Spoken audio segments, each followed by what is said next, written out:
Welcome back to Shy Proceed. I have missed all of you on the live. This was impromptu because I was forced to go live by one of my guests. And I said, you know what? Since you always do me right, I will definitely go live. I am Erlene Mango, aka Elise Main, and it's the Shy Proceed podcast. And today we're going to have a conversation with people that I love and respect about unmasking the unspoken, the shame of the emotions of Black men and women.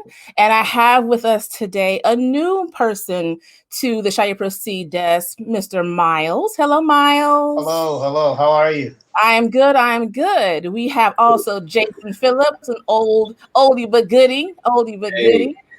And we have my best friend in the whole entire world. I have to say it because, listen, she's sensitive. Hello. Hello, everyone. So, welcome to the show. All of you have been here before, except Miles. So, welcome, Miles, for being on. And I had this idea, and I hit Jason up a few weeks ago, like, "Hey, Jason, listen, I want to do this show, and I want to talk about our emotions as Black people and how we're not allowed to really express them. We're not allowed to show them. We get criticized for it by even our own people when we do it, especially for men, Black men. You have to hide your emotions, or even Black women, you turn into being angry. It's a lot with it. It's so ugly and layered. So I want to have that conversation, and I want to have that transparent, honest conversation about it. And I had to have Jason on because I know people love you, because when you interview me for vulnerability, it was like the best thing. People love because you made me cry. So it's like, whatever. It wasn't intentional. Yeah, right. It wasn't intentional. But I wanted to have the conversation definitely because something came up that I wanted to bring up. I was speaking to someone earlier, and their reaction to emotion shown by a Black man really bothered me, right? So before we get into all of that, I want each of you to introduce yourselves really quickly, and then let's jump right in. So Miles, you go first. Tell us a little bit about you. Well, first, thank you for having me. I was invited by my brother from another mother, Jason Phillips. We both went to graduate school together, so that's how we know each other. But I am a licensed clinical social worker. I've been practicing for several years. I actually was on active duty for a little bit, the Air Force, doing mental health as well. And now I'm currently residing in Texas and still, in private practice. All right. Well, welcome to the show. Thank you for being here. Jason, to everybody again who you are. Hey, thanks, E, again for having me on the show. I'm excited about this. I'm Jason Phillips. I'm a licensed therapist and life coach, and just excited to dive in this topic. Awesome. And Geya D, Prudhomme, please tell everyone who you are. Good evening, everyone. I am Geya. I am an attorney. I practice personal injury in Shreveport, Louisiana. I am a wife and a mother of two, a 12-year-old and an 8-year-old that you may hear any minute now because, hey, they think they're on the podcast too. So it is what it is. I'm excited to be here and ready to jump into this topic as well. Thank you for having me, Lisa. You're welcome. Okay, so I want to thank all of you again to have this conversation.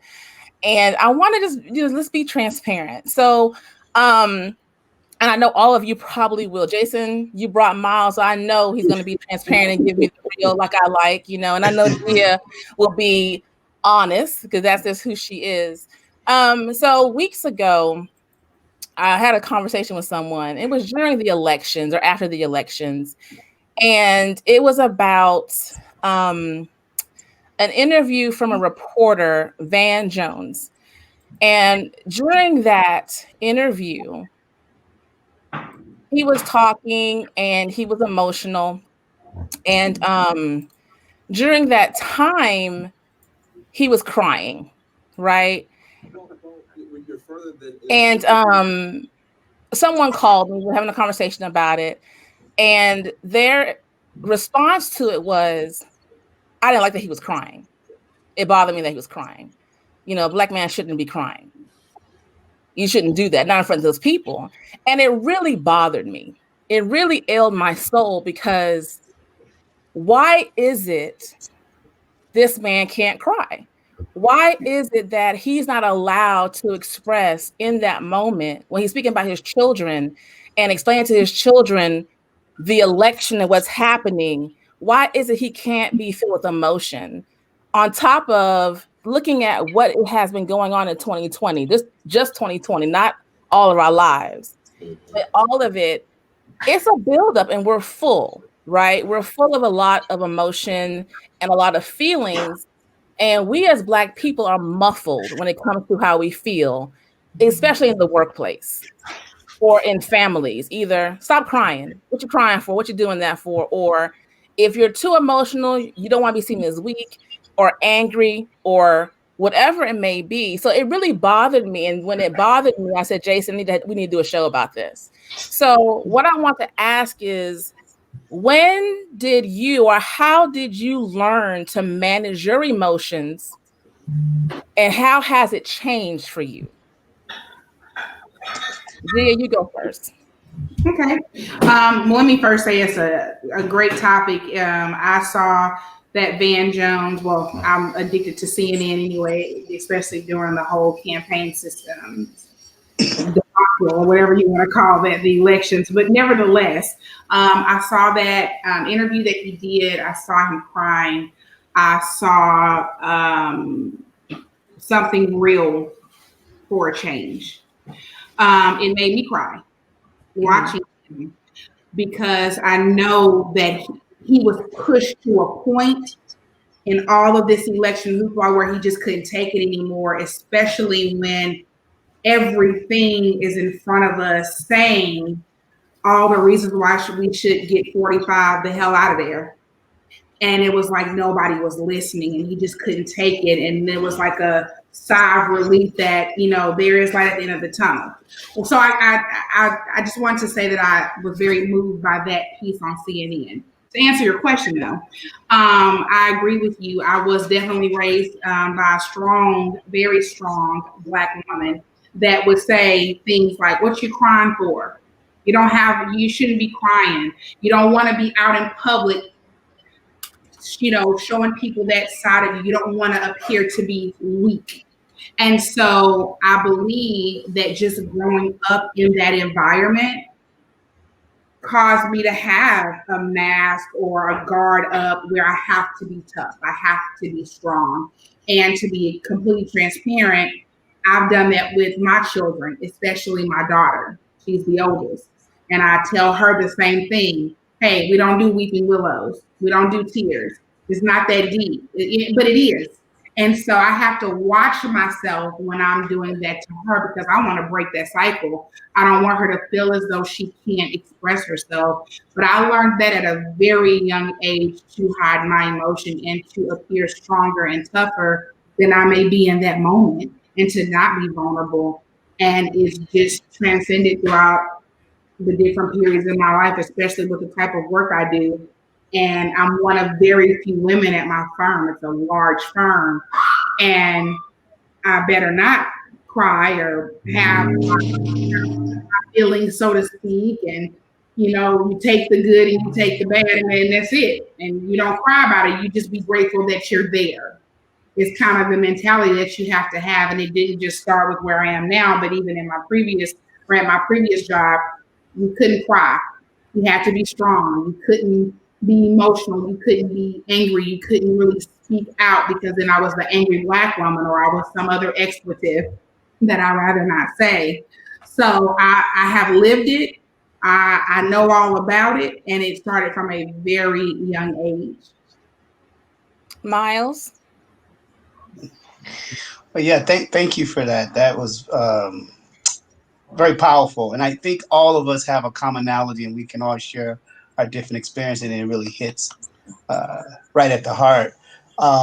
That piece on Van Jones, before I answer your question, I want to just say that when I saw that man cry up there, it touched my heart too. And I can appreciate or understand why some people like, "Oh, Black men, you shouldn't be crying," and on national television. I get that whole piece. But I think it was almost like a sense of relief for so long, we talked about how, well, us in our community, we talked a lot about how police brutality and racism and all that stuff. And I think when 45 got in office, it was so much heightened, and the end result was kind of the same in that not a lot was being done. I mean, protesting and marching, nobody really being held accountable. That's how come we got to the George Floyd incident, right? It was like it just kept building up and building up and building up. And I think Van was just like taking it all in that moment and saying, thank God we're not in, we're an endangered species and they're coming for us. And every week we see on television that one of our own has been taken out. And then not only are we been taken out, or getting a Karen, get called on for barbecuing or going into your own apartment or going to CVS. Not only that, but when we're being killed and people getting off, getting these light sentences, getting these technicalities, and it's just like nothing's being done. And then you have our leader, regardless whether you voted for him or not, he's still our leader, not acknowledging it, not saying anything about it, or saying very little, or saying something after the fact, or he'll say one thing and then his people get, no, that's not what he really said. What he said was, no, the guy said, we heard what he said. So I'm saying all that to say, that's where all that emotion, I believe that's where all that emotion came from. And Van was just like, thank God we got this guy out of here, because again, these people were emboldened by this guy. It was so blatant. Like, you know how people do stuff and you're like, did he really just say that? Did she just really do that? But people are like, yeah, I said it and I did it. And what you gonna do about it? And so you're sitting there like, well, what's happening here? And the other piece too is it was a slap in the face. When we had 46 in, oh, racism is over. We've turned the corner, done this. I mean, not 46. I mean 40. What is it? 44. When we thought, everything was, done with racism and what have you, and then to kind of get this, slap in the face that basically we're not we haven't moved anywhere. So I just want to say that. So to answer your question, though, I too uh, grew up in a strong Black woman family. Had mostly Black women around me and who raised me, and it was very much taught that you can't express yourself, you can't express your emotions. It's trouble. And some of the terms that I came up with was basically it's for fear, it's for rejection, being misunderstood, being invalidated and not acknowledged. And ultimately, for men, Black men in particular, it's homophobia, right? There's this sense of if he cries, he's going to be, you know, a homosexual, gay, and oh my God, that's the worst thing ever, right? I mean, it's not. I'm just being facetious. I mean, Right. that's how our generation think. It's like the worst thing you could do is be gay.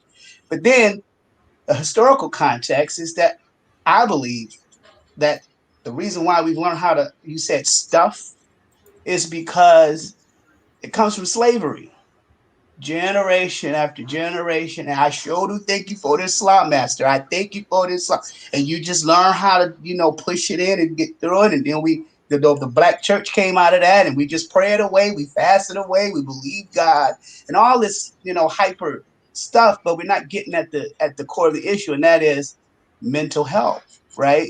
Expressing yourself and your emotions. So that's my take on it. Jason. Yeah, that's a hard thing to follow. But I would get right to it. As far as I think it starts in childhood, and for me, growing up with the single Black mother, but I also had grandparents, right? So grandparents where you get in trouble, you get scolded, you get a whooping, but they still didn't give you nothing to cry about. You still got a roof over your head, you still got food on the table, you got clothes on your back. So why are you crying? We don't care what you did in the street. You still here now. So it's like, well, dang, you could be emotionally hurt, you could be physically hurt, mentally. You embarrassed, you feel shame because you didn't got chewed out in front of your friends, but you still didn't really have the room to actually let a tear out. You better not really let a tear out, because then you'll get it even worse. Mm-hmm. So, you learn how to just like suck it up, and, you be strong, or you just go to sleep. But all that's doing is, you just go to sleep and hope when you wake up, everything. It's a change. Yeah, but our emotions just they fall asleep, and we know they don't get, they don't really have a voice until something traumatic or tragic happens, like what happened with Van Jones, where it's like that's a build up, and that's how he expressed himself. And even though he has a family and everything, it's still like, as a black man, people are still looking at him sideways for being human. That's right. And Lisa, I'm sorry. Can I say one thing? I'm sorry. This is in response to something Miles said when you talked about slavery. 1000%, and even from the female perspective, what did we have to do? You had to lay down. Oh my God. Let them climb on top of you, and it, like Celie say, feels like going to the bathroom for me, right? And you could not scream, you could not complain, you could not say no. You had to stand there, lay there, and take it.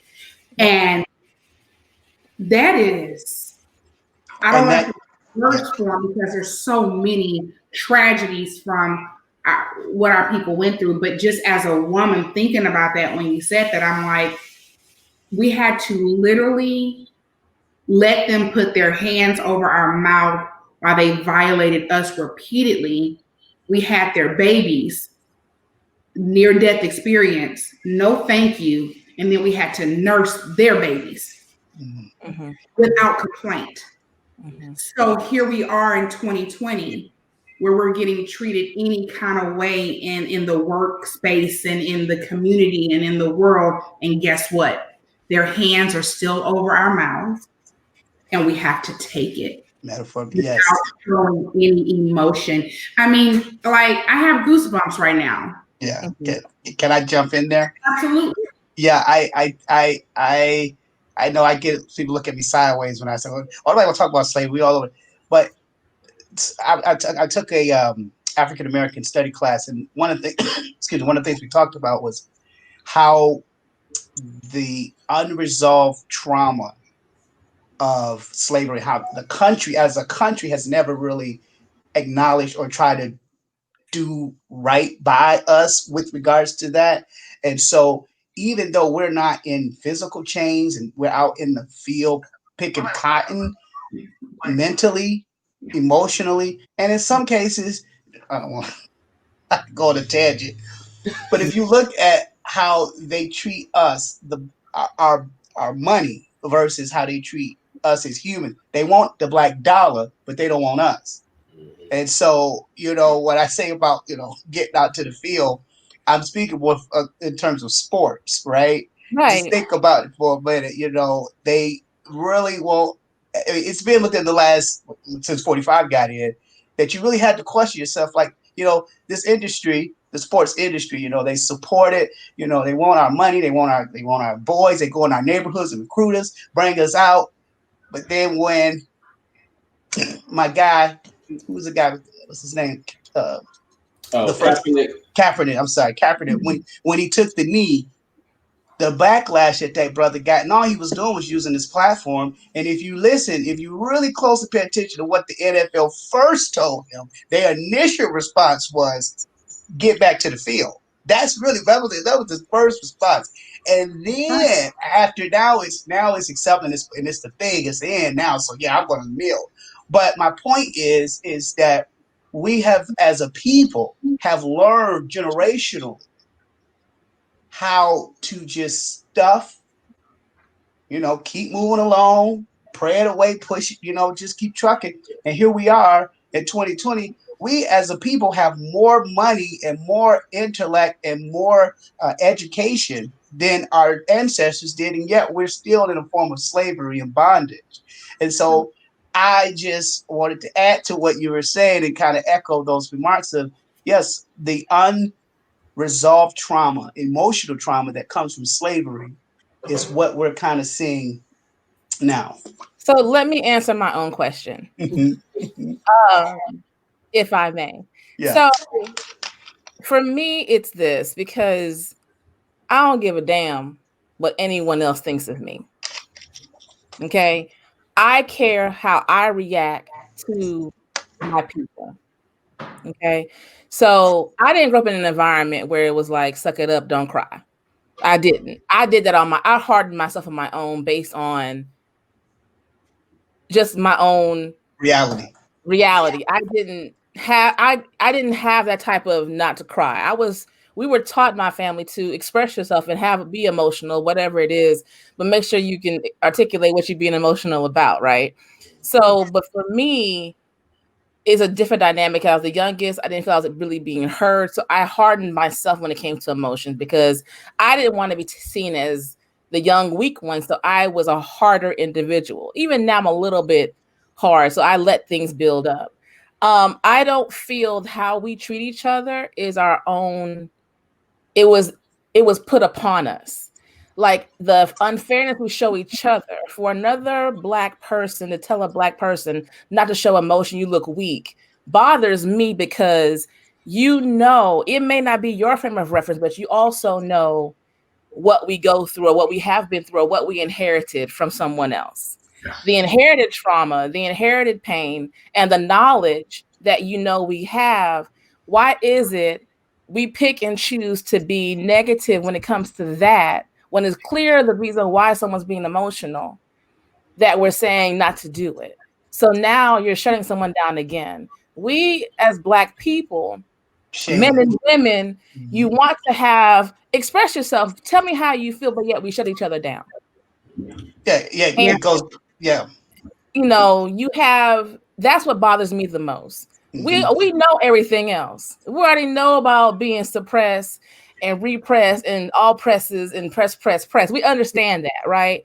What bothers me is I will never say to another Black man, don't show your emotions. I will never say. Now, what bothers me is we were taught to suppress out of need to survive and not express that because you had no time to cry. You better cry through it, or I'm gonna give you something to cry for. I didn't get those speeches. I was a good child. I ain't ever had a spanking in my life. So I don't know about pain. Here we go. Such a show off. You didn't get to switch. No, never in life. Switch. Never in life. That's a whole nother show. Never in life. Never. You know what Jason said? We're not gonna have that conversation. Never in life.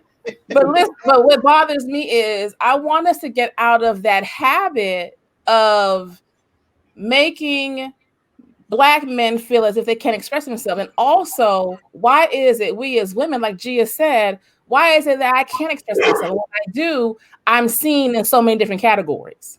Mm-hmm. Like, where has that come from? Why are my tears making you feel less than or weak? Or why do you feel if I'm crying or frustrated or I'm mad, something's going to happen? And why is it that you let me suppress this for so long that when I do blow up, something happens? Why are we so hard on each other? E, when you say that, it makes me think about funerals. And Black men and funerals. I know a lot of Black men who either they don't go to the funeral. They say, no, I don't do funerals. Or they may come in, pay their respects, and get right up on out of there. And then you think about that, and why? It's because they don't want to be caught where they may be showing emotion that they're not comfortable with, right? Even at a funeral, which could be the worst time for some people's lives, they still are like, you know what? Either they pass or they come in, shake hands, give hugs, and they get out of there before they are shown actually displaying any type of emotion. And they don't even have a chance to process it. Right. Which makes it worse. They come, they leave. I'm not gonna cry. I don't want you to see that side of me, and I'm not gonna process it either. I'm not gonna deal with it, even when I'm with just self. And I'm gonna go on to the next because they don't take a break to fully experience that moment because they're afraid of what will come from that. We white knuckle it. We still think we don't have time to process. And the sad thing is because we still are in the mindset of being behind, that if you take that time to process what may mean time away from work or whatever, I'm going to lose something because the advantage is not the same. the understanding is not the same, and it's shown even medically when we're in pain is not looked at the same. So we're sitting here carrying over this constant pain that we really shouldn't do, and we're putting it on each other. So let me ask all of you this though: how did you change your mindset? How did you take being raised a certain way to mask it, to hide it, to push it down, to now be emotionally healthy people? Jason, Mr. Okay, Therapist. it started with me, being a therapist and having people like Miles around. We could actually talk about it and feel like this is okay. I don't know if you know, Miles and I, we had a mentoring program about 10 years ago. We worked with younger children and we worked with these young boys. It was imperative for us to be able to talk about this and show anger, sadness, all the full range if we were going to teach that to the kids. So if I didn't have people who actually promoted it and accepted it, then being in a social work program, that's all we talked about was feelings. I would probably be, just kind of just hiding my emotions, silencing them. So my field helped me. It really saved me. Miles? Yeah, for me, first thing I did was I removed myself from the environment that I learned this dysfunctional thinking and way of life. I removed myself from the environment and went and did my own journey and my own healing first, right? And then I started to reintroduce myself and bringing people like Jason and others around me. Like I tell my people, I say, my friends are more so like my family than my own family, right? I tell you right now, some of my family members. I'm just, but Jason called me. Bless their hearts. Go ahead. Yeah, bless their heart. Jason called me, need something. I've gotten on the plane several times just to go hang with him wherever he's at, and he's gotten. We've met in different cities and just hung out because that's what you do for family. So the first thing I did was I removed myself from the situation. I did my own work and my own processing, and then I started to surround myself around people who basically had healthy boundaries and who could, build me up, and people I could learn from, and people I can ultimately build a new norm and a new life with. So that's what I did. Geya D, Prudhomme? So a lot of that I want to mimic because I think for me, I didn't remove myself from the environment, so to speak, but I had a safe space with my friends. Even to this day, Lisa and I are super blessed to have the same friends core group since elementary school. Wow. I can't say it. And it's nobody fell out with each other because the other one got better makeup or longer hair. Never. Nope. Never. Like it has literally, oh, I know, yeah, but it's but because that's real, that happens. I know that's very real. But we've been super fortunate to have the same core group of sisters from being little bitty girls, that all of us in all of our individual crazies, we can turn to each other and find refuge where we can express the frustration, the anger, the resentment, the regret, the sadness. And we do it today. We're all 21. We don't age, as you can see. And so, yes. But for many years, we have been able to turn to each other. And I also was able to get close with a few ladies from college and be able to turn to them, but also my sister, my blood sister, Terry. When I tell you, it is nothing like having a person that knows the crazy firsthand that you can turn to and be able to cry with and fuss and vent. And we do it daily. We have vent sessions. And I have to remember that for my kids, like I said, because I am a work in progress. I'm being 100% transparent. And when I catch myself having that mentality with my kids, I'm like, ooh, don't do that. Mm-mm. Stop. And I try to correct that. And I, for my kids, something that I do that my parents probably would never have let us do. We do something called Truth Circle. Ooh. So if I say Truth Circle, then that means they can say whatever they want. They can express themselves. They can cry, complain. Can they cuss? Can they cuss? You know what? They have not gotten to that point. Because my godchild Zuri be like, what are you saying? So no, they're not cussing. She heard her name. Oh, honey, she's on cloud nine. She's in heaven right now. Yes. I let them say what they want to say, and they called my husband and I out. They have called us out like my son loves to do it. That's the 8-year-old.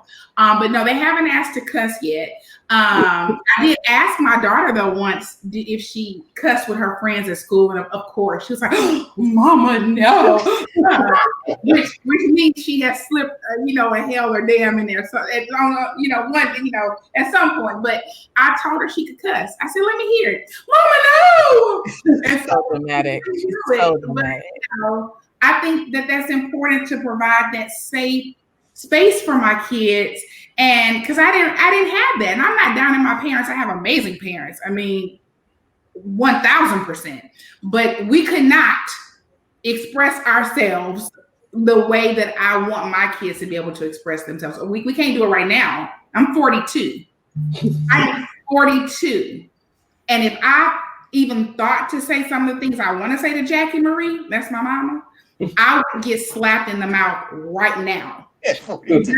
Here that I'm only safe because she's in Shreveport and her mom out here with me in Baytown. I'm telling you, Jackie Marie will hop in that car and be like, "Yeah, what'd you say?" Yeah. Yeah. To this day. Can I just add something to what you're saying there? That's the other end of the spectrum. I grew up in a house where children should be seen and not heard. You had to stay in a child's place. You had to do as I say, not as I do. So it's very interesting to see the other end of that spectrum, and that parents have kind of evolved and say, you know what, I was raised this way, but we're gonna try to do things a little bit different, so that when you do become of age, you don't feel like you can't express yourself or show emotion. I think for me, I had both. My family's from the Caribbean. It's a whole nother level. There's a whole nother layer of foolishness. And you know your child's place. You better not, when adults speaking, you don't speak. Why your eyes in my mouth? Why you looking so hard? But on the flip of that, we were allowed to express ourselves to a point. It was a respect that we learned. We knew the difference.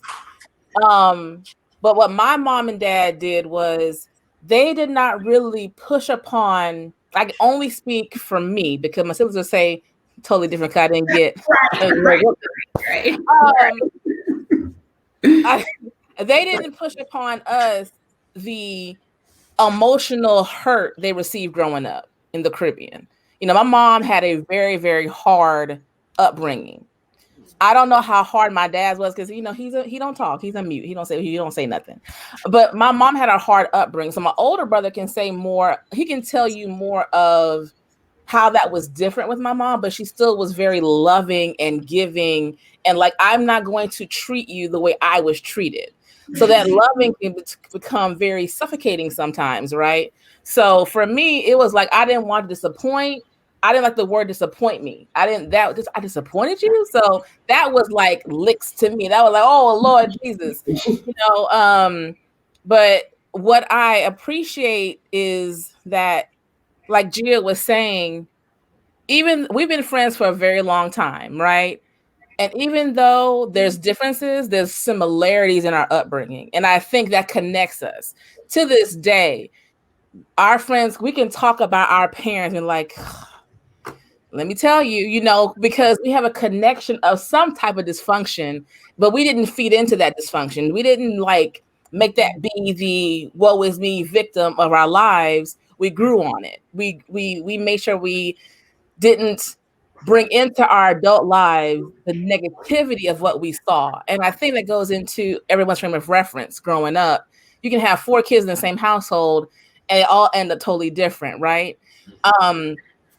So let's get back to emotions. Do you feel as Black people that there's some emotions labeled as that's white people emotions, as Black folk emotions?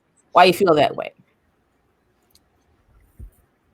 I'm gonna jump in. I'm gonna say I don't won't necessarily say black or white, but I will say right or wrong. For instance, I feel like we always feel like it's being like happy and overjoyed. That's cool. That's a good emotion to have. But being sad, wailing, crying, being overly sad or overly emotional for something that's hurt you, nah. Like I've seen it, even like in my own family with my mother, my grandmother, like they didn't really cry like that. And even now I have colleagues where if they do show emotion, if something tragic has happened, they're apologizing because it's been ingrained in them. That's not the right emotion. I'm supposed to be strong. I'm a strong Black woman. I can do anything. I can get my work done and go home. I can take care of my family. All of that's good. But me feeling any type of hurt or sympathy or sadness, I think that triggers something, and we become apologetic. Like, oh, my bad. I'm sorry I got like that with you. But really, again, that's a human part of us. Miles? Yeah, I like what you said there, Jason. I think similar to I believe emotions are colorblind. Black people experience the same emotions as white people, and vice versa. However, I do think we have different mechanisms in which we express our emotions. I mean, you could go to a Black barbecue and see a different expression of emotions versus going to a white barbecue where they put raisins in the potato salad. I don't know. You could go to like you wrong for that. You wrong for that one. You wrong for that one. You could go to, because I grew up Kojic, right? I grew up in Bible stuff, but then as I got older, I started going to these Catholic churches, these Episcopalian churches, and it's don't stop it. You better stop. So again, we all have our emotions, but we just express them in a different way. I was reading an article. I'm probably going to get this wrong. It was National Black Alliance. I think it was mental illness. They were talking about how Blacks are more likely than whites to report, sadness and distress, emotional distress, and feeling hopeless and just weary. But only 1 in 3, Jason, if I'm wrong, tell me, seek the mental health and care they need. Why do you think it's still that way, or have the numbers changed, and how can we get people to get help? I think it's slowly moving. I mean, when I first got into the field of social work, I was doing grief counseling, and it was very rare that a person of color, especially Black, came through that door. Hey, bro, how many Black brothers was even in the social work program? I mean, it was literally out of hundreds of people in the program, there were only like 3 of us. 3 raisins. We were in there. We were in there. and even us, they got us confused.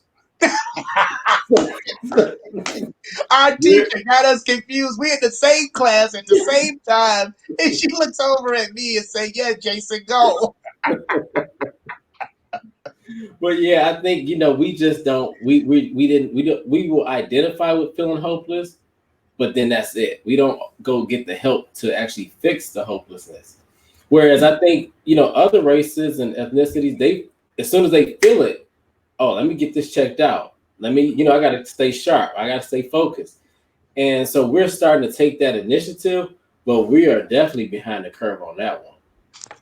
And I definitely think that that's cultural. I mean, I have heard plenty of times, I'm not going to say who, but I have heard plenty of times, that's white people. White people do. They gonna tell all their business, and I'm like, number one, that is so ignorant to say it that way. But number two, when a person needs help, they need help. And everybody needs help, no matter what color you are. And we are all struggling in some area, and we need the help. But I think culturally, we've just been taught, number one, we've been taught this. What happens in your house stays in your house. That's number one. That's what you took it. So that's ingrained in your head. You better not talk this house. Don't you tell nobody nothing that happened in this house. Don't eat it in this house. Don't talk about our house. Don't say nothing about nothing. So guess what? When you grow up and you've been traumatized your whole life, that's been, labeled as tough love, okay? But it's really, it's emotional abuse. Let's just keep it real, okay? We're gonna pray for our people. But so we've been taught to accept it, take the beating, take the hollering, take the don't talk, can't express yourself, and then don't go tell nobody. Yep. Because if you tell somebody, it's gonna make me. Because guess what? Why didn't we tell though? What's the truth? We can't let our parents look bad. That was really what it was. Okay? You can't let your parents. You ain't going to embarrass me. Yeah, you about to embarrass me. Right. That's right.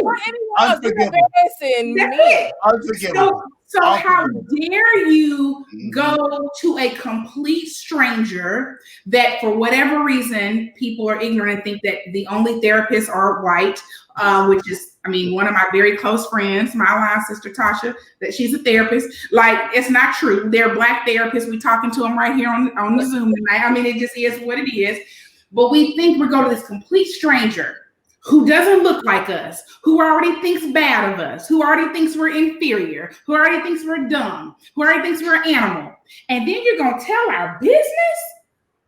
You're not telling our business. So guess what? We're emotionally unhealthy, at home, crying, emotionally eating, or even to the other extreme, cutting ourselves or burning ourselves, or having suicidal thoughts because you don't talk your house.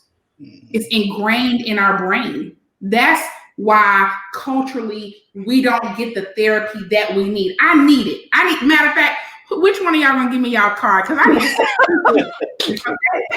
I need a couch, a blanket, some hot cocoa, and hey, I can cash out you. I need help.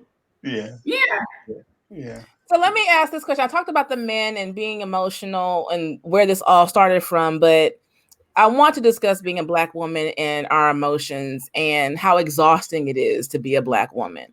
And I know people are probably getting tired of hearing it, but right now we're all, no matter what you look like, where you come from, we're emotionally exhausted. There's so much going on that we're all dealing and battling, and we're treading in new waters that we haven't really felt before, dealing with COVID and job loss or the new term of food insecurity. I'll get into that later. That's a whole nother rant I have. And so let me focus. So I want to talk about being a woman and our emotions. And I know Jason and Miles can speak on it because you help us all, therapists, men. But Gia and I are Black women, and we work in different environments. And I'm wondering, Gia, as a Black woman, how has it been for you to navigate your emotions? Because as you know, it spans from so many other different things, right? So how have you navigated now at 21, a mother of a young Black woman, a young Black man, a Black husband? How do you navigate your emotions right now in this world, in the environment that you work in or you have worked in? That is a show all by itself. But basically, I'm figuring that out still. Mm-hmm. It is very difficult. Okay. I call it the cape. Okay. The super Black woman cape. I'm going to get up. I'm going to get my kid to school. I take my daughter, my husband takes our son.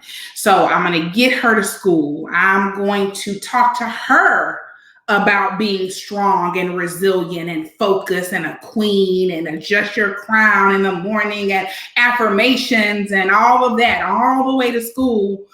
And I get to work and then I'm strong there. I have to be smart. I have to know what I'm talking about. I can't look like I don't know because that's not good. I have to keep how I feel on the inside when I hear certain terms that be offensive, or when I am treated differently. When I have a client that walks into the room and they've spoken to me on the phone several times, so when they actually see me, they're like,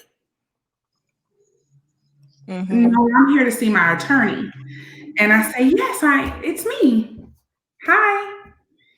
Yeah, I have to grin and bear it. I can't say, how come you didn't think I was your attorney? I can't do that because then I'm going to get a pink slip, right? So I have to smile, I have to grin, I have to bear it. And then I have to come home and have to make sure homework is done. I have to make sure they eat. I have to make sure I love and kiss on my husband. I have to make sure I do all of the things I'm supposed to do. And after everything is said and done, I have not once acknowledged I'm broken on the inside. Mm-hmm. I'm tired. I'm frustrated. I'm exhausted. The cape never comes off. Okay. So how I navigate it, sometimes keeping it real, I ignore it. And that's not even navigating it, which I recognize that. That's not dealing with it, not processing it, right?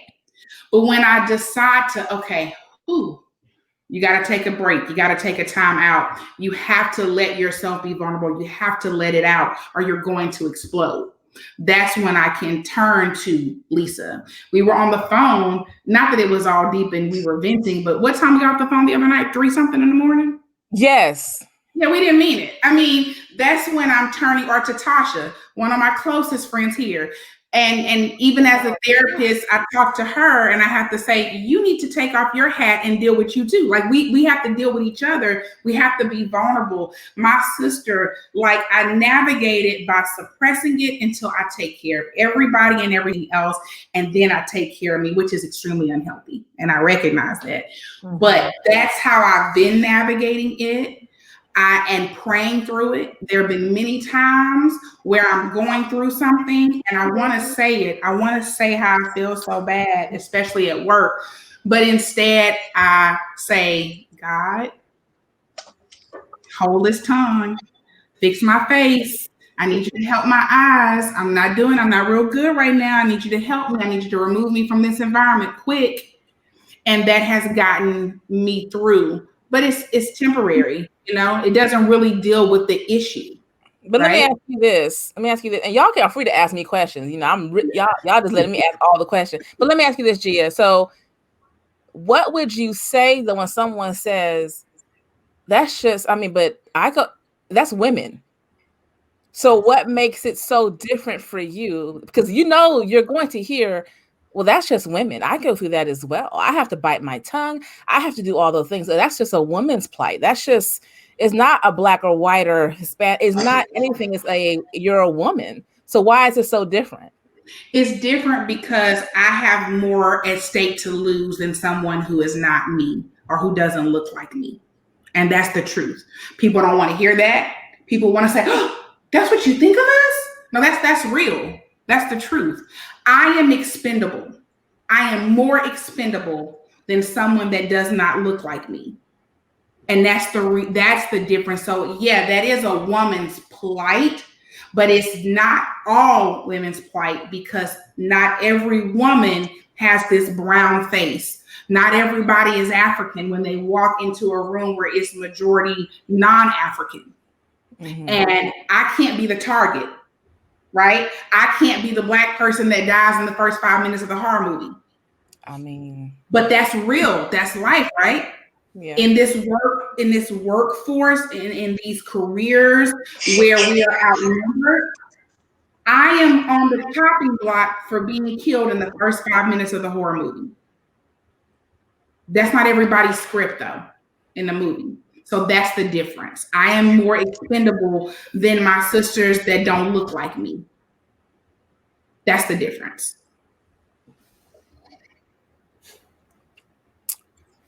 I was gonna add to Gia, like that's real. I mean, I've seen it just in the workplace, and like I said, at home, where when I think of Black women and working, I think no days off, right? Like y'all go to work tired, y'all still make sure you show up with the potluck with the best food. You making sure everybody's taken care of, your kids are on point, your husband's together, and you can't get sick. And if you do get sick, you probably don't tell nobody. You work through it, hoping nobody really thinks that you're sick.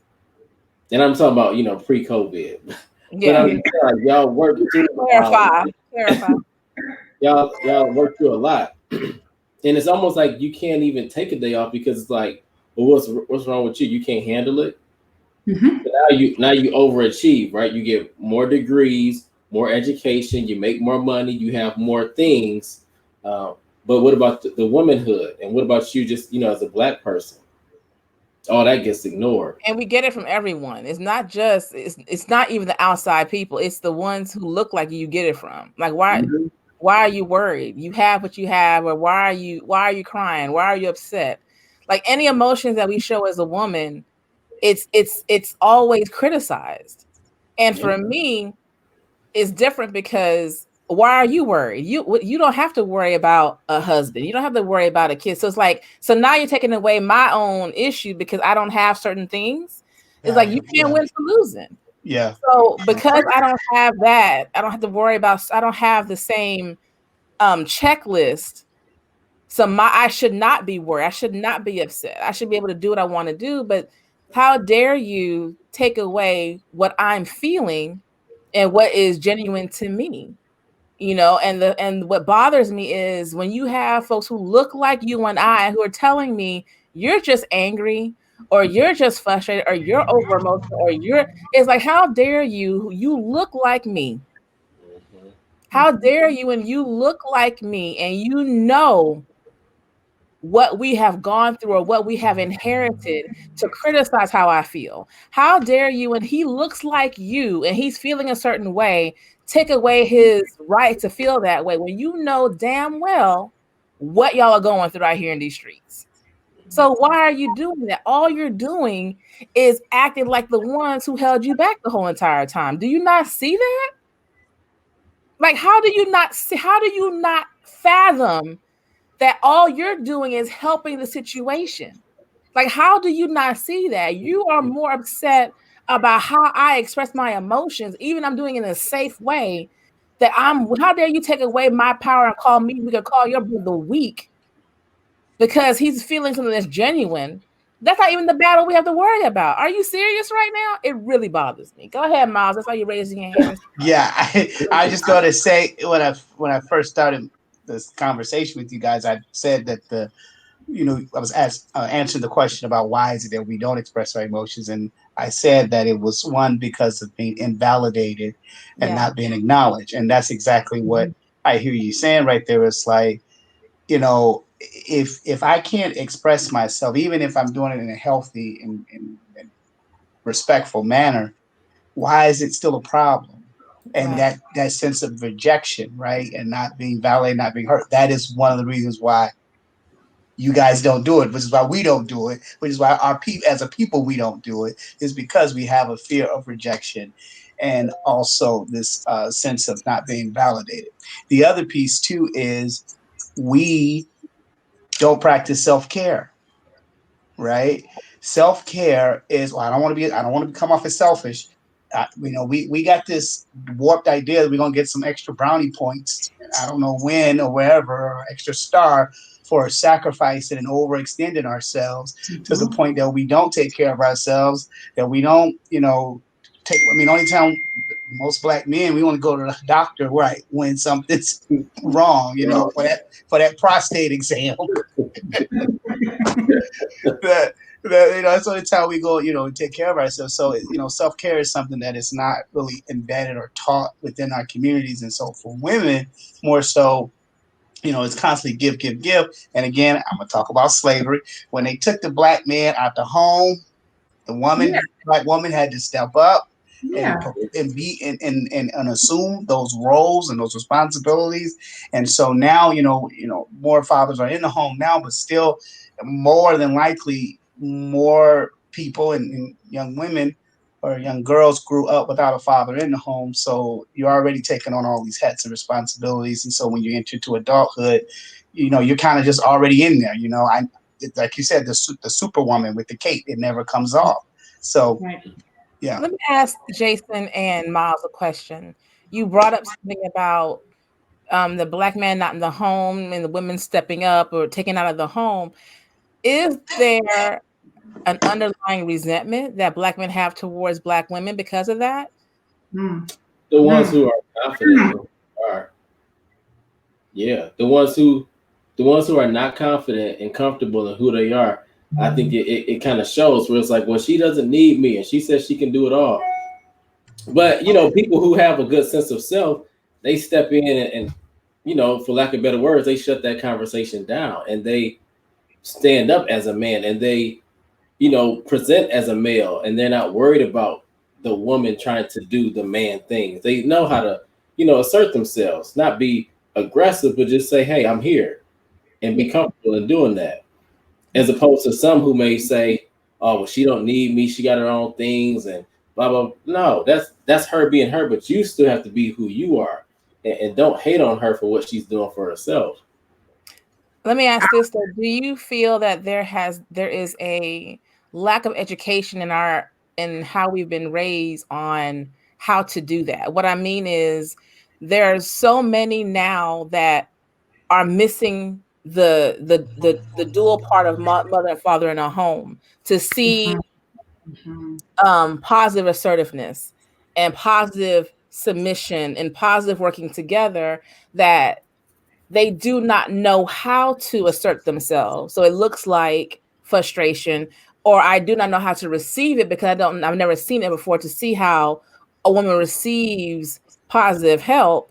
And I'm trying to give her help, but you're not doing it in a positive way. How do we fix that though? Like, how do we come to the table and say, hey, y'all damaged, listen, let's fix it. You know what I mean? Like, you look at it, it's like people love to blame and say this is why you don't have this and this is why you don't have that, and it's whose fault or whatever fault for whatever. But the fact of the matter is, there is a growing generation, a growing group of individuals, black, white, or whatever, that are seeing single this, either a mom or dad, and there's not a positive whatever. So your frame of reference, even though you may have come from a divorced family, you saw positive reinforcement, Geya. Like, you saw your dad was there. Yeah, absolutely. In the mix. You know what I mean? Right. So you know how to interact. How do we fix that? Like, hey, therapists, Miles and Jason, how do we fix that so we can come together as men and women and move forward? Because all we're doing is going back and forth about, well, she don't want me, or he don't want to do right. It's like y'all not solving any problems. Like, because there's some resentment there's something going on because we don't want to admit we don't know. We big for being wrong and strong. We're good for being wrong and strong. How do we resolve that? I can jump in first. Yeah, go ahead. Yeah, go so it brings me back to, I remember I was dating somebody and we were going to the movies and I bought the tickets. This was, movies would sell out. So whatever we were going to see, I bought the tickets. I went back to the car or whatever, and I gave the young lady her ticket.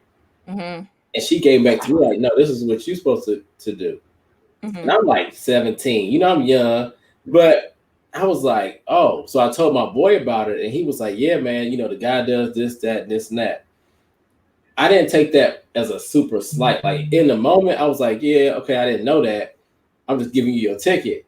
But I didn't carry that as like, oh, she thinks, she's better than. I didn't take it as I didn't become resentful. And I think when things like that happen, sometimes men can become resentful because they don't know and they're not willing to just learn. Right. Geya? Well, I was going with the therapist. Okay. They're the experts. They're the experts. But I do want to add something later. But go ahead, Miles. Come on, Don. I don't know about being an expert, but part of it too. We've gotten a lot of distorted messages throughout our lives, right? And when you have a lot of trauma involved, a lot of neglect, even if people didn't necessarily say something to you audibly, just the environment around you speaks messages to you, right? And tell you about you, yourself, and the world around you. So yeah, when you are trying to couple and be with someone, you meet a woman who, I'm independent, Black woman independent. I don't need no man. I don't want no man. Then you got the brother being told, you got to step up. You got to come in ready to do. So you got this. You got this clash, right? And you like, baby, look, I just want to do this. I have a friend now, like, come over, whatever. And she's like, well, I need to bring something. I'm like, don't bring nothing. I got everything. Just relax. But like 5 times already, she's like, when you bring it, I got it. Okay, relax. You about to mess up the whole experience with your need to want to do something. Let me take the lead. May I just sidebar real quick? Just let her bring something, man. Dude, you fighting that? Just let her bring something. No, but that's go ahead. I mean, no. But that's my point. Is when you meet a woman who has been kind of on her own and doing her thing, and I got this, I got it, and then she meet a guy like let me try to take the lead. It can cause friction. Now that's just a small example of what I'm trying to say. But you felt that in your spirit, though. You felt that in your spirit. But to answer your question, we've gotten these mixed messages, right, of what we should be and what we shouldn't be. And so when you're trying to commingle and bring something together, there is a lot of ideas. So one of the ways to solve that is to do your own work, right? Go back and get a redefinition, a new definition of what things should be, because we have these gender roles and these expectations and societal norms and societal expectations. But at the end of the day, you got to do what you can within your marriage. Look, I would love to find a woman that make more money than me and like, baby, you stay home and cook the bowl of biscuits. Go right ahead. I won't feel less of a man if you bring it in, 6+ figures, and I'm just, keeping the house down. So again, it goes back to just identity, sense of self, and like doing your work. So, yeah. Yeah.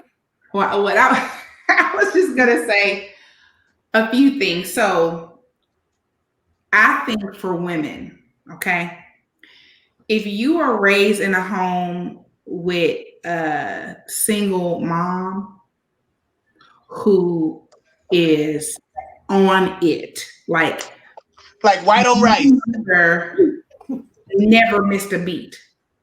I mean, like, she would kill me if I said her age, but yep, I'm not gonna know, because I told you I was scared of her. See, I think I'm playing. I'm serious. I'm still scared of her. But my mother still works. When many people her age will be retired at home gardening, you can't tell my mama anything about anything. She's always been that way. She is focused. She worked. She cooked. The house was spotless. Anytime anybody came over, like, she was every woman to my sister and to me. And she taught us, you don't depend on no man for anything. You get it yourself. You don't rely on a man to do a thing. You take care of your business, okay? So that's how we were raised.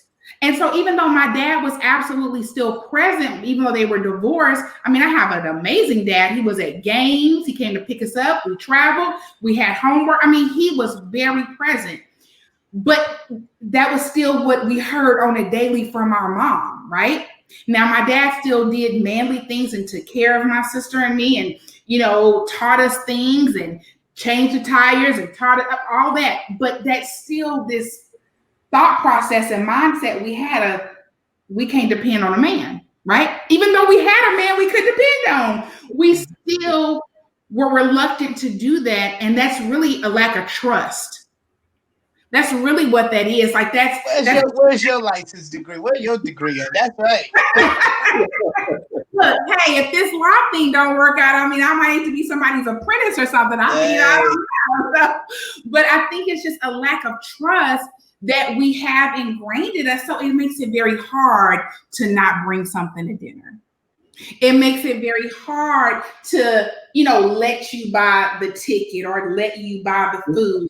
And I can say for me, and I'll be quiet. Let me tell you something about Carlos Demetrius Prudhomme. That's my husband. She gave the whole name, huh? Because I'm a lot, and I know that, and I bless his heart and just pray. Everybody just join hands and touch the husband, okay?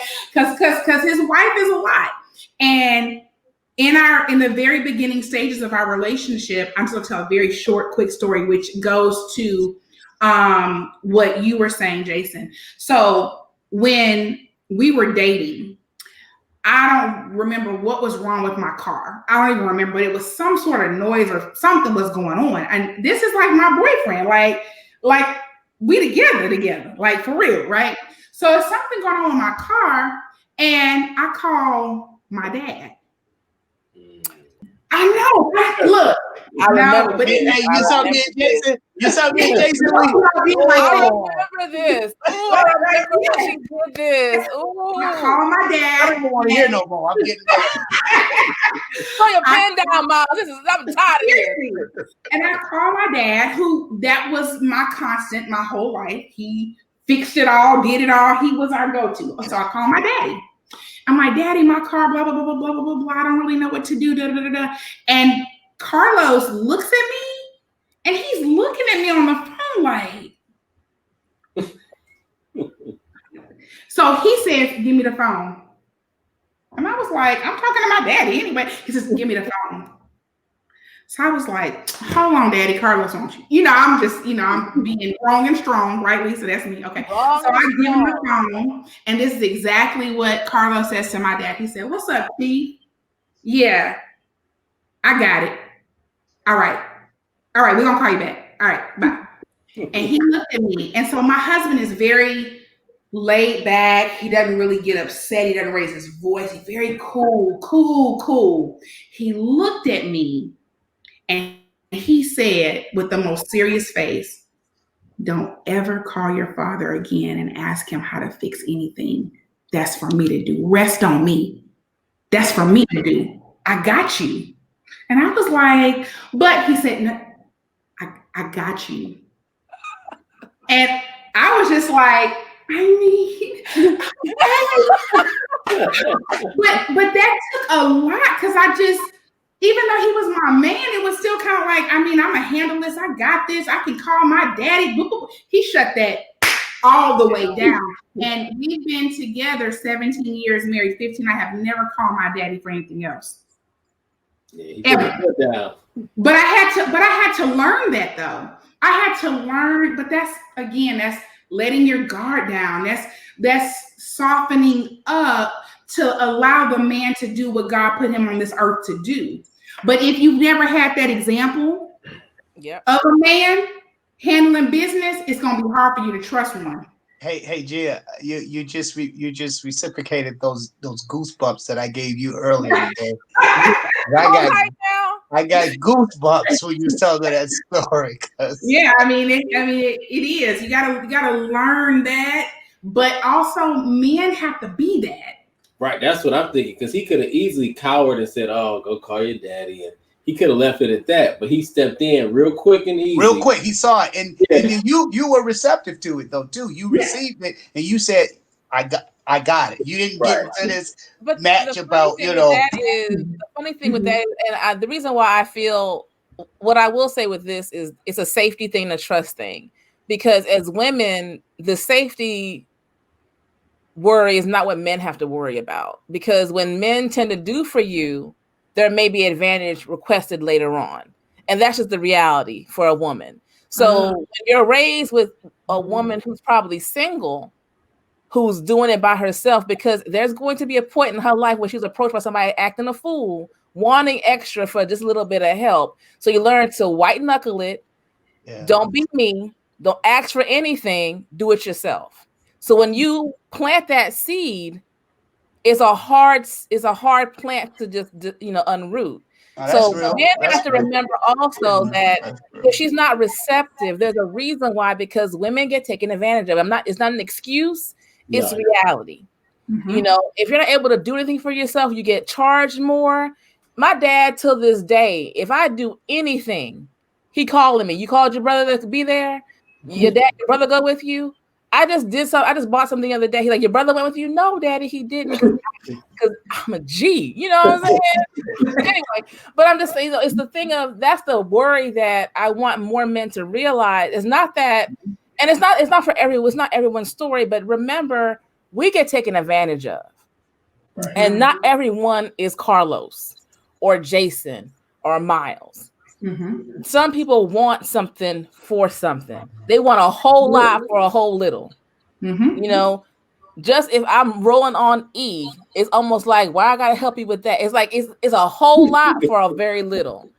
And that's just how it has been built up. You know what I mean? Right. So you are right. I'd rather just thug it by myself. Some women feel that way before I ask you, because I don't know where you fall. Wolf in sheep clothing, you know what I mean? Where you fall with that. So it's also that safety feel. It's also that kind of, and with that, you're taught with your emotions to just don't let anybody see you if you need anything. Don't ask for anything, because that's a sign. Because when they think you need them, take advantage of you. Yeah. And you roll through life like that. For men and women, you roll through life like that. Don't let anyone know you need them. So when they know that, they take advantage of it. And we have to kind of get away from that, but that's just the reality of it. Yeah. And this younger generation, they don't make it better. They don't make it any better, because Shakuria, that's my baby. She's young out there in DC dating. She's single, and she has dates here and there looking cute. And I'm like, how'd it go? How'd it work out? What about him? You gonna bring him home for Thanksgiving? And she's like, she calls me Mama G, and she's like, You've been out the game, boo. You don't. I try to tell you. You don't understand. It's a different climate out here. Yeah, she says the men now, no matter what degrees I have, how professional, articulate, they want something. They want what's in my drawers. Like, I can't. It's not like that, Mama. It's different. It's not. And she calls my husband Papa Lowe's. They don't make him no more. Like, I don't know where he came from or what happened, but it's terrible. She sound like me. Yeah. you might be doing a matchmaker. Go ahead, do the intro. Yeah, well, look, Guess what? She has her PhD in psychology. She is everything. Yeah. Gorgeous. Where's she at? Let's call it. She's gorgeous. Yes, that's who needs to be on the call with y'all tonight. Where are you located? Where are you right now? Who, me? Yeah. Who you? Miles. No, you, Miles. The new person, huh? Right. She know where you at. Yeah. Where are you, Miles? No, I'm in Houston. You down the street? Yeah. I just moved from Cali out here. Okay, we'll talk when we finish. I was serious about that intro though. Okay, because she'll travel anyway. Did y'all have any questions that you wanted to ask? I didn't let y'all ask any questions at all, Jason. I'm sorry. I know you had a lot of good questions, so I'll let you. Yeah. I'm sorry. Where do you think we start, E, as far as really starting to unmask our emotions? Where do you think we should start? I feel we have to have offline conversations and just be real. And the way it starts is building, that kind of, listen, we're going to talk about some things, and I need you to be open and listen. Mm-hmm. I feel it needs to be all men with one woman, by listening, then all women with one man that come together. Because I honestly feel, how I feel about mixed conversations. We think and we hear defensively. We're ready to attack. I'm locked and loaded. And men are like this. Oh, there she goes. She fussing. You know, say, well, I have a question. And man, he about to talk about that bullshit. You know, you have to be open, you know, and you have to just kind of like ignore it and be receptive to it. And I think it's going to take a small few to kind of like infiltrate the bigger masses, because we can't get any further anywhere in life unless we come together as one and understand where we're coming from and know, even though we look alike, all of our frame of reference is totally different. And there's a reason, there's a root for everything, right? So when you have those offline conversations, like, I really want to get to know who you are, where you're coming from, how can we work together to move forward? That's where we're going to have to start, and be honest and genuine with it. And stop trying to white knuckle it. And stop trying to tell our little boys, don't cry, or tell grown men why you crying. We need to stop that. We need to stop, because too many men say don't feel safe talking to us. Y'all can't even be safe talking to each other sometimes. So we need to make each other feel safe. Yeah. Have conversations. Yeah, go to the barbershop back in the day, boy. Yeah. Jason know about that, boy. We only talked about 3 P's, and I ain't even go. Right. I think also, Jason, to answer your question, I think it just starts with self. Yeah. You gotta like figure out why you're broken. Mm-hmm. You gotta like heal you.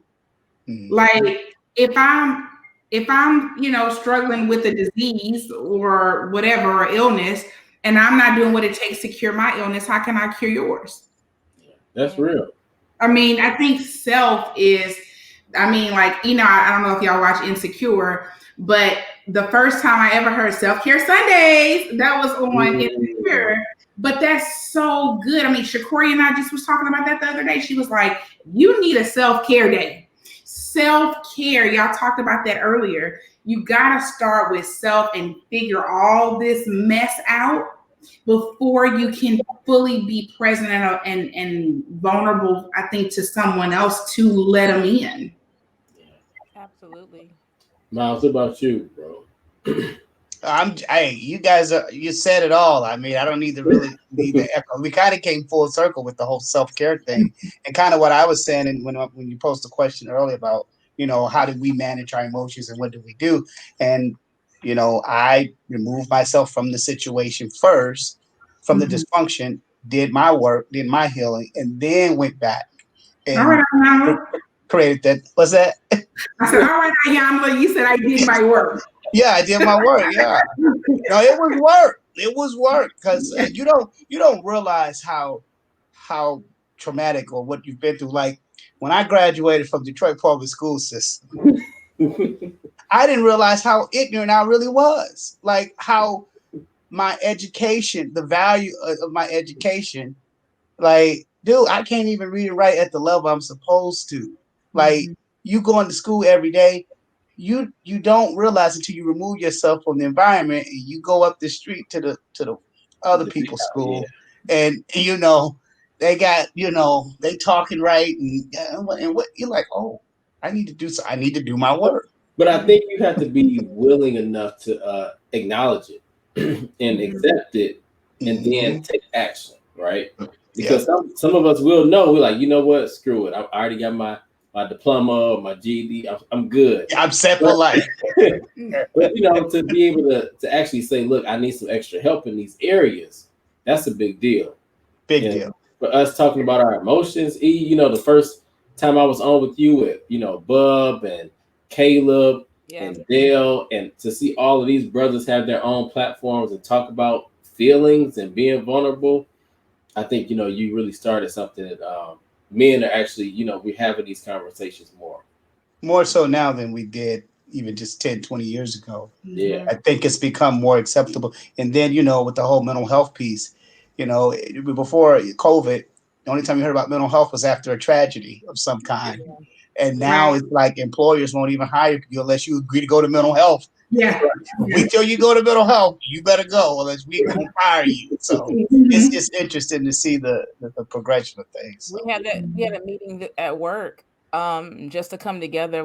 Something came up and we did like a town hall at work, on Zoom, got everyone to have this meeting, and it was like, I'm implementing wellness checks, wellness breaks starting next week. Like, when we deal with the public, we don't talk about it across the board because we feel like we're all going through something right now. So I don't want to tell you that I'm struggling. So it's like, we need a wellness break. So take a break for 15 minutes, walk away. I'm making you take a sit down. It's like, you have to now. You have to. But I also will say this, and I'm not trying to take away from anyone. We have to make each other feel safe. That's the most important thing. You have to make each other feel safe. If you don't feel safe, you're never going to communicate. And that's the most important thing. You can't feel judged, and you need to feel safe. We need to quit the judgment and make sure people feel safe to communicate, because you never know what someone is going through.